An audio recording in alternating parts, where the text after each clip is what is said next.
Bonjour, dans cette vidéo nous allons parler de la notation scientifique, c'est-à-dire cette manière d'écrire les nombres très grands et très petits sous la forme d'un produit A multiplié par 10 puissance n, ou bien A point 10 puissance n étant donné que le point signifie multiplier. Le nombre n est un nombre entier relatif, c'est-à-dire 1, 2, 3, 4, 5, 10, 15, 20, 100, 150, ou bien le même genre de nombre mais négatif. Et le nombre A est compris entre 1 et 10, mais il n'atteint normalement jamais 10. Justement, je m'arrête tout de suite sur ce petit point. La bonne écriture en notation scientifique, c'est effectivement celle dans laquelle A est compris entre 1 et 10, mais honnêtement, il arrive dans des exercices que on ne respecte pas tout à fait cette règle, et ce n'est pas tout à fait embêtant. Je vous donne un exemple. 4000, vous l'aurez remarqué, c'est 4 fois 1000. Et 1000, c'est 10 puissance 3. Donc 4000 peut s'écrire en notation scientifique 4 fois 10 puissance 3. Mais 4000, c'est aussi 40 fois 100.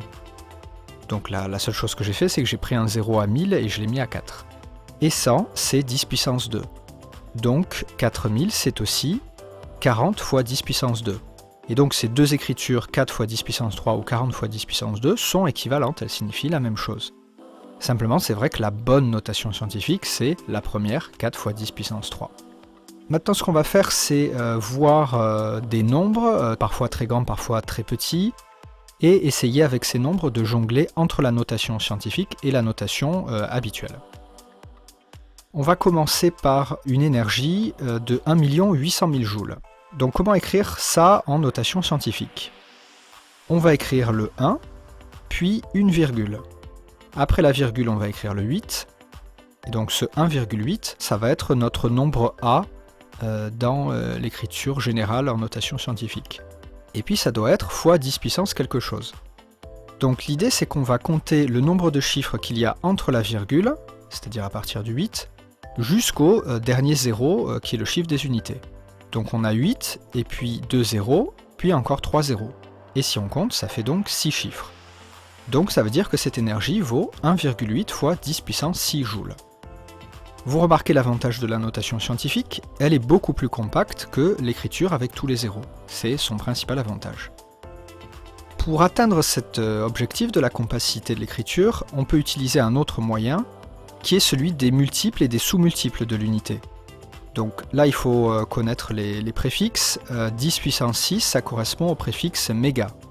Et donc, cette énergie, elle vaut aussi 1,8 mégajoules.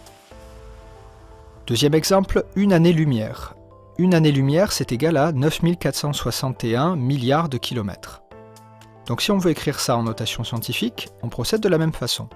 On écrit 9, virgule, puis les trois autres chiffres, 4, 6, 1, fois 10 puissance quelque chose.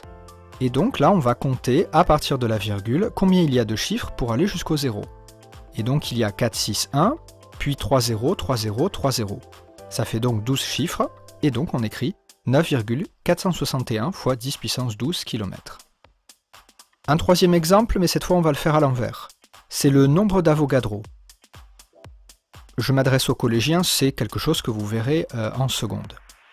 Le nombre d'Avogadro s'écrit 6,02 fois 10 puissance 23. Comment écrire ça sans notation scientifique?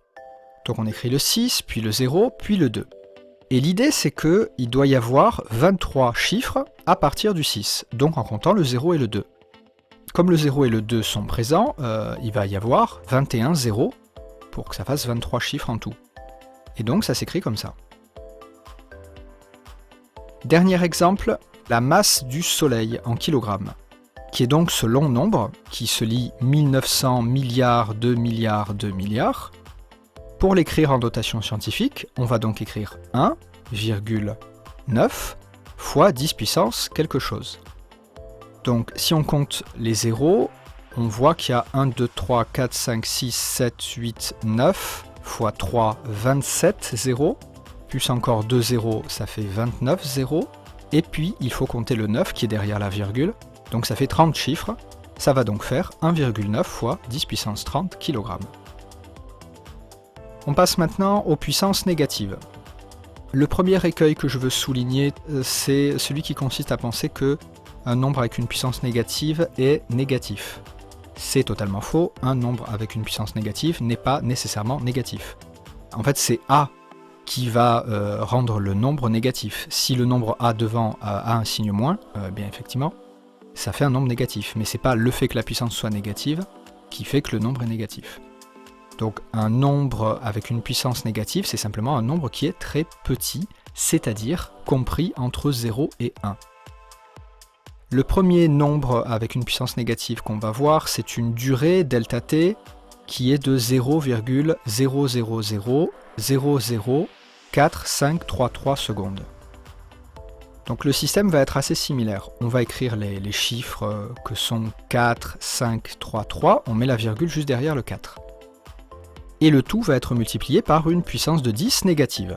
Mais quel va être le nombre n? Donc ce qu'il faut faire, c'est compter le nombre de positions de décalage entre les deux virgules. La virgule qu'il y avait dans le nombre de départ et la virgule actuelle. Et donc on voit qu'il y a 1, 2, 3, 4, 5 zéros, mais il faut aussi compter le 4, puisque la virgule elle est après le 4, à droite du 4. Donc ça fait 6 chiffres de décalage entre les deux virgules. Donc ça va être fois 10 puissance moins 6. 4,533 fois 10 puissance moins 6 secondes. Là encore, on pourrait procéder en utilisant un sous-multiple de la seconde. 10 puissance moins 6, ça correspond au préfixe micro.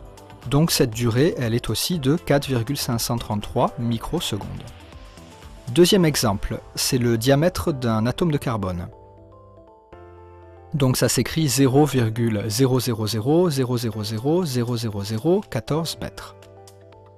Donc c'est égal à 1,4 fois 10 puissance quelque chose. On va compter de combien on se décale pour passer de la virgule initiale à la nouvelle virgule qu'on a placée. On se décale de 1, 2, 3, 4, 5, 6, 7, 8, 9, 10 positions. Et donc ça va être 1,4 fois 10 puissance moins 10 mètres. Là aussi, on pourrait passer par un préfixe. Le préfixe que je connais qui est le plus proche de 10 puissance moins 10, c'est le préfixe nano qui correspond à 10 puissance moins 9.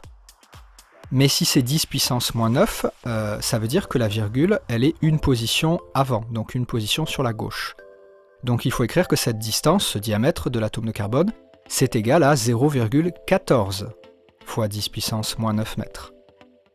Et 10 puissance moins 9, c'est nano, donc on écrit que c'est égal à 0,14 nanomètres. On fait un dernier exemple, la masse de l'électron en kilogrammes, donc c'est ce long nombre que je ne vais pas lire.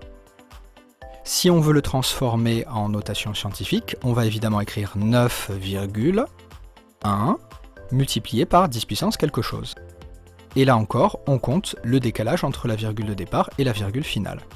Et donc on voit qu'il y a 1, 2, 3, 4, 5, 6, 7, 8, 9, 10, 11, 12, 13, 14, 15, 16, 17, 18, 19, 20, 21, 22, 23, 24, 25, 26, 27, 28, 29, 30, et avec le 9, 31.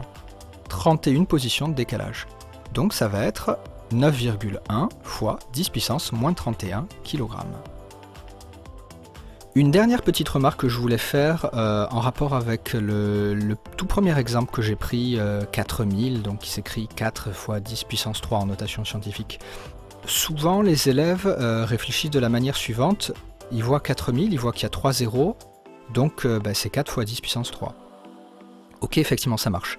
Mais lorsqu'on passe en puissance négative, le raisonnement n'est pas tout à fait le même. Imaginons 4 fois 10 puissance moins 3. Comment vous l'écrivez sans notation scientifique? Une erreur classique des élèves, c'est de se dire, on écrit 0, puis comme c'est 10 puissance moins 3, on met 3 zéros, et ensuite on met 4. Le problème, c'est que c'est pas ça. La bonne écriture, c'est 0,004. C'est-à-dire qu'entre la virgule et le 4, il n'y a que 2 zéros. Donc ça vient du fait que lorsqu'on écrit 4 fois 10 puissance moins 3, en fait c'est 4,0 10 puissance moins 3. Et si on compare à la notation non scientifique que je viens de vous donner, 0,004, on voit bien que la virgule, voilà, là elle s'est déplacée de 3 positions. Donc faites attention lorsque vous travaillez avec des notations scientifiques où c'est une puissance négative. Il y a ce petit piège du nombre de zéros qui n'est pas tout à fait le même que lorsque c'est une puissance positive. J'espère que mes explications vous auront aidé. Posez des questions dans les commentaires si besoin est, et puis merci de laisser un petit pouce bleu. À bientôt!